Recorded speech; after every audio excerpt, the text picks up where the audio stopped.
also super nice.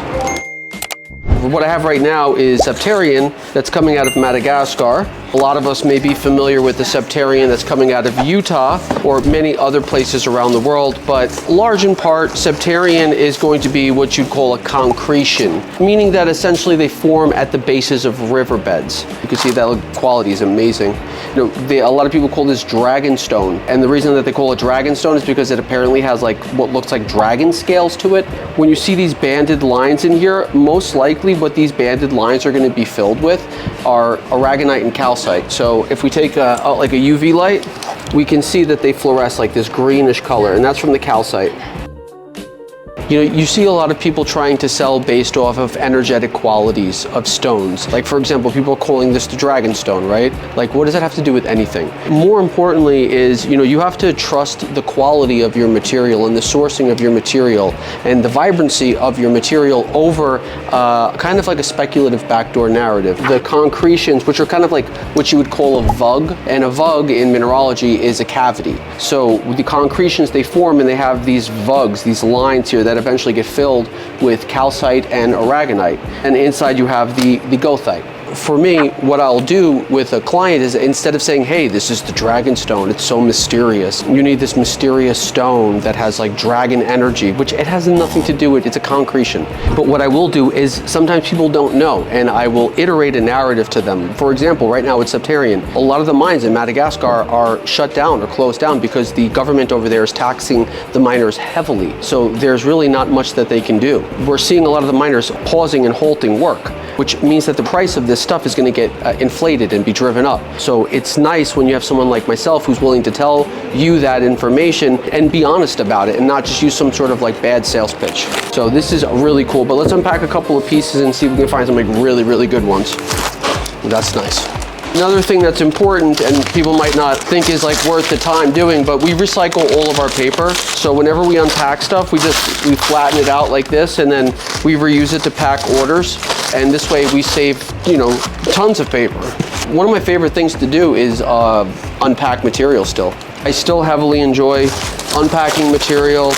It also allows me to find pieces that I'm personally interested in. And one of the good things about From the Mines is that we display everything. We allow people to come in and hand select, and we don't upcharge for that service. The reason why I do that is obviously not as lucrative to me, but I think it's important when people are choosing their crystals and their specimens that they have the ability to connect to something and not just like kind of buy it sight unseen or just buy it right out of a box. That's why I prefer to display the material. Ooh, that's very nice.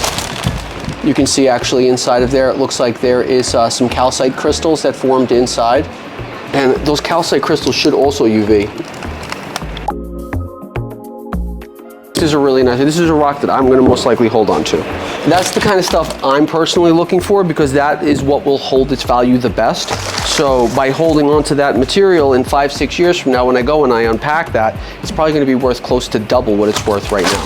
But one of the things that also I would say while I'm doing this is that people like to associate material with a price. And just because something is the same material, that doesn't necessarily mean anything. If I have really poor Septarian and I sell it for, let's just say, $5 a pound, people who come in and see really good Septarian that, let's just say, goes for $15, $20 a pound, and they're like, oh, that's really expensive. But it's not really expensive. You're gonna get what you pay for to some degree. It's so frequent that I come across people selling material at pretty low cost, but at the same time, the material is not even worth the low cost that you're gonna pay for it. So it's important that, again, just my perspective, of course, you know, I'm not gonna try to tell anybody how to spend their money, but if you're gonna spend $10 on a bad one, why not spend $20 on a good one? That's just my take when it comes to minerals and collecting, is I'd rather buy one good rock for $20 than two bad ones for $20.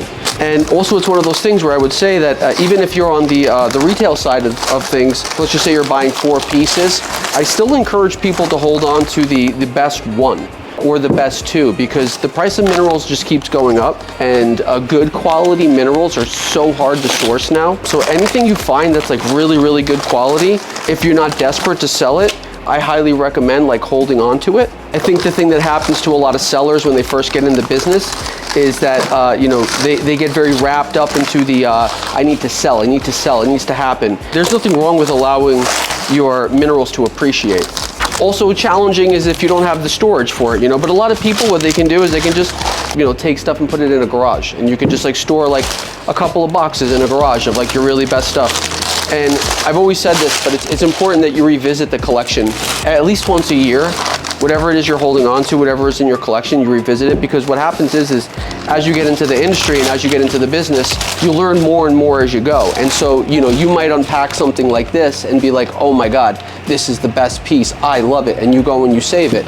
And then a year or two down the line, after getting, you know, 2 years of experience under your belt, and you have this saved, and then you came across this guy right here, you know, and you might be like, oh, okay, I can sell this one and hold on to this one. So it's one of those things that until you kind of get a lot of experience, it's very hard to high grade material, just because of the enthusiasm around opening material. Yeah, like that's another very nice rock right there. Okay, again, looking for those little calcites. And I don't know if you can tell here, what's really interesting is that you can see that the calcite formed along what you would call the vug or the cavity, which is where the calcite and aragonite forms. Yeah, super cool. One more time, just to reiterate something that's really important about Septarian, is that these are literally cavities. They're cracks and they're fissures in the concretions. And this is a secondary mineral that fills the cracks. So Septarian doesn't necessarily form like this. It forms as a concretion, which has all these cracks and fissures, and then eventually is filled in with a secondary mineral, typically a softer mineral. The last one in the box. Also keeper, bingo, last one. Actually, interestingly enough, it seems like this is my favorite one. I don't know, it's these two. This is a little bit higher quality. Yeah, it's just cleaner. It's just a little bit cleaner. But so these are my 4 picks out of here. And out of all of these, I'm gonna say, you know, interestingly enough, the last one was my favorite, which was this one right here. You can see actually some double terminated crystal right there, which is really cool. A lot of these are double terminated crystals. Double terminated crystals happen only in cavities where the crystal doesn't have to attach itself to the matrix. So since Septarian is a concretion that has cavities or vugs inside of it, it allows for minerals to free form, and that's what allows double termination to happen. Anyway, I hope you had fun unpacking Septarian with me, and I'll see you next time.